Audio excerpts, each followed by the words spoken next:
ఓం నమో భగవతే వాసుదేవాయ. ఓం నమ శివాయ. ఈరోజు భీష్మ ఏకాదశి. మాఘమాసం శుక్లపక్షంలో వచ్చే ఏకాదశిని భీష్మ ఏకాదశి అంటారు, జయ ఏకాదశి అంటారు. ఈ రోజుని కురుకుల యోధుడు భగవంతుడిలో ఐక్యమైన రోజు.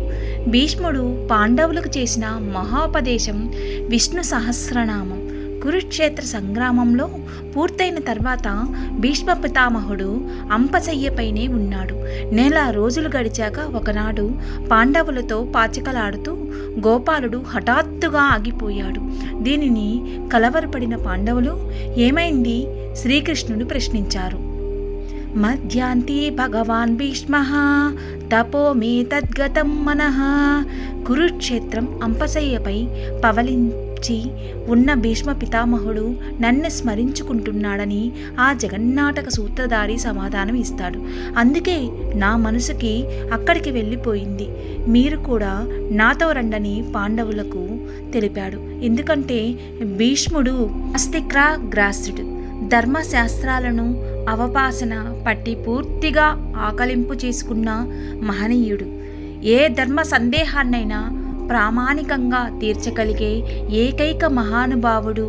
దేహం నుంచి నిష్క్రమించే సమయం ఆసన్నమవుతుంది. ఆయన అస్తమిస్తే లోకంలో ధర్మ సంశయాలన్నీ తీర్చే వ్యక్తులు ఎవ్వరూ ఉండరు. కాబట్టి సూక్ష్మ విషయాలను తెలుసుకోవడానికి రండి అని భీష్మ పితామహుడి చెంతకు తీసుకుని వచ్చాడు కృష్ణుడు. సుమారు 3 పక్షాల నుంచి అంపశయ్యపై పడి ఉన్నాడు. దేహమంతా బాణాలు గుచ్చుకుని పూర్తిగా శక్తి క్షీణించిపోయింది. మాఘమాసంలో ఎండుతూ మంచుకు తడుస్తూ నీరు ఆహారం స్వీకరించకుండా ఉన్నాడు. తాను కోరుకుంటే మరణం చెంతకు వస్తుంది, కానీ ఇన్ని బాధలను భరిస్తూ ఉత్తరాయణం వరకు ఉండాలి అని కోరుకున్నాడు. ఒక ఏకాదశి నాడు దేహం నుంచి నిష్క్రమించాలని భగవంతుణ్ణి తలుచుకున్నాడు. తన హృదయం మందిరంలోని శ్రీకృష్ణుడితో మాట్లాడగలిగేవాడు. అంతటి జ్ఞానం కలిగిన మహనీయులకు ఈరోజు ఆ రోజు అనే నియమం ఉండదు అని ఉపనిషత్తు చెబుతుంది. అలాంటి వాళ్ళు ఏ రోజు నిష్క్రమించినా వైకుంఠం ప్రాప్తిస్తుంది. భీష్ముడు తనకి మాతా పితా భ్రాతా నివాసః శరణం సుహృద్గతి గమ్యం సర్వం నారాయణః అని అనుకున్న మహనీయుడు. ఆయనకు సర్వం శ్రీకృష్ణుడే అని విశ్వసించేవాడు. అయితే తాను చేసిన దోహం ఒకటి స్పష్టంగా గంగేయుడికి జ్ఞాపకం ఉంది. చేసిన ప్రతి పాపం శరీరంపైనే రాసి ఉంటుందట. అది తొలగితే తప్ప సద్గతి కలగదట. ఇంతకీ భీష్మ పితామహుడు చేసిన దోషం ఏమిటంటే పాండవ పత్ని ద్రౌపది నిండు సభలో అంతటి అవమానం జరుగుతున్నా ఏమీ చేయలేకపోయాడు. ద్రౌపది శ్రీకృష్ణుడంటే అత్యంత ప్రేమ. తన గురువైన వశిష్ఠుడు ఆమెతో ఇలా చెప్పారట. మహత్యాపి పది సప్తస్యే కృతైన్యః భగవాన్ హరిహి. హే ద్రౌపది, ఇతరులను తొలగించలేని ఆపదలను కలిగినప్పుడు శ్రీహరి స్మరించుకోమన్నారు. కురుసభలో వస్త్రాభరణం జరుగుతుంటే అతి పరాక్రమవంతులైన 5 భర్తలతో ఆమె గౌరవాన్ని కాపాడలేకపోయారు. వారు కేవలం సామాన్య ధర్మాన్నే పాటించేవారు, కానీ సాటి మనిషిలాగా ఆమెకు కాపాడాలనే విశేష ధర్మాన్ని పక్కన పెట్టారు. కృష్ణుడు తన భక్తులకు జరిగిన అవమానాన్ని సహించలేడు. కాబట్టి అలా చేసినందుకు కౌరవులు చుట్టుముట్టారు. పాండవులు కూడా అదే గతి పట్టేది. కానీ అలా చేస్తే చివరకు తాను ఎవరిని రక్షించాలనుకున్నాడో ఆమెకే నష్టం జరుగుతుందని భావించాడు. ఈ విషయాన్ని సాక్షాత్తు ఆ భగవంతుడే అర్జునుడికి చెప్పాడట. ద్రౌపది ఎప్పుడు అవమానం జరిగిందో అప్పుడే వారిని తీసి పడేశారు.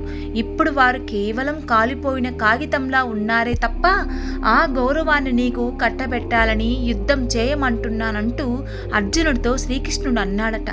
భీష్ముడు ఆనాడు ధర్మరాజు లేవనెత్తిన సందేహాలను తీరుస్తుంటే పక్కన ఉన్న ద్రౌపది నవ్వుతూ, తాత, ఆనాడు నాకు అవమానం జరుగుతుంటే ఏమైందయ్యా, ఈ ధర్మాలు అని ప్రశ్నించిందట. అందుకు భీష్ముడు, అవును తల్లి, నా దేహం నా ఆధీనంలో లేదు, అది దుర్యోధనుడి సొంతం. నీకు అవమానం జరుగుతుందని తెలిసినా నా దేహం నా మాట వినలేదు అన్నాడు. అంతటి ఘోరమైన పాపం చేశాను కాబట్టే ప్రక్షాళన కోసం ఇన్ని రోజులు అంపశయ్యపై ఉన్నానని చెప్పాడు. కురు వంశాన్ని కాపాడతానని తన తండ్రికి ఇచ్చిన మాటకు కట్టుబడిపోయిన భీష్ముడు పరిస్థితుల ప్రభావంగా విశేష ధర్మాన్ని త్వరించాడు. హే ద్రౌపది, కృష్ణ ఎలాంటి కల్మషం లేదు, కానీ శరీరం దుష్టమైపోయింది. దాన్ని పరిశుద్ధం చేసుకోవడానికి అంపశయ్యపై పడి ఉన్నాను. అందుకే ఈనాడు ధర్మాలను బోధించవచ్చని పాండవులకు ఎన్నో సూత్రాలు బోధించాడు. శ్రీకృష్ణుడు భీష్ముడికి నొప్పి నుంచి ఉపశమనం కలిగేలా వరాన్ని ప్రసాదించిన ధర్మ సూత్రాలను చెప్పించాడు. నాకెందుకు శక్తినిచ్చి చెప్పిస్తున్నావు, నీవే చెప్పొచ్చు కదా అని భీష్ముడు ప్రశ్నించాడు. నీలాంటి అనుభవజ్ఞులు చెబితే వచ్చే స్పష్టత నేను చెబితే ఉండదని శ్రీకృష్ణుడు బదులిచ్చాడు. నేను చెబితే అది తత్వం, నీవు చెబితే అది తత్వదృష్టం. తత్వాన్ని చూసినవాడు దాని గురించి చెప్పాలే కానీ తత్వం గురించి తాను చెప్పుకోదు. నెల తన సారాన్ని చెప్పగలదా? అందులో పండిన మొక్క చెబుతుంది ఎంత సారమో.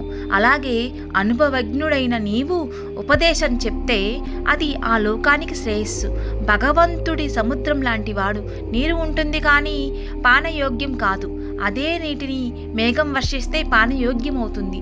అందుకే భగవద్జ్ఞానం నేరుగా కాకుండా తత్వం తెలిసిన భీష్ముడి ద్వారా అది అందితే లోకానికి తమని జగన్నాటక సూత్రధారి భావించాడు.